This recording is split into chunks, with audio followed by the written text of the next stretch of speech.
నీకు రామచంద్రమూర్తి ఎక్కువనా దేశం ఎక్కువనా అంటే మదర్స్ డే జరుపుకోవడంలో తప్పేంటని మీ ఉద్దేశం? నాకేమో ఈ మదర్స్ డే ఇవి పెద్దగా నమ్మకం లేదు, చిన్నప్పటి నుంచి పెద్ద ఇష్టం లేదు. ఎందుకంటే ఇక్కడ ఉన్నటువంటి ముస్లిమ్స్ క్రిస్టియన్స్ జాతీయవాదులు కాదంటారా? ఈ ధర్మానికి సంబంధించిన వాళ్ళు కాదు కదా. అబ్దుల్ కలాం మించిన జాతీయవాది ఎవరైనా ఉన్నారు సార్? తాము హిందువులం అనే సంగతి తెలియనటువంటి వాళ్ళే ఎక్కువ శాతం అనుకుంటున్నారు. సార్ వేదాలలో అల్లా గురించి ప్రస్తావన ఉందంట, జాకిర్ నాయక్ ప్రసంగంలో చెప్తున్నాడు. మీరు చాలా తప్పు చెప్పారు. ఆవేదనతో చెప్తున్నా సార్, వ్యక్తిగత ఇది కాదు కానీ these left wing extremism is more dangerous than terrorism in our country.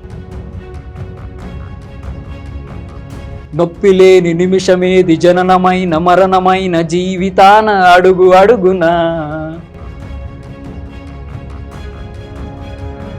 కానీ చాలా సంతోషంగా ఉంది ఇవాళ నీతోటి మాట్లాడడం.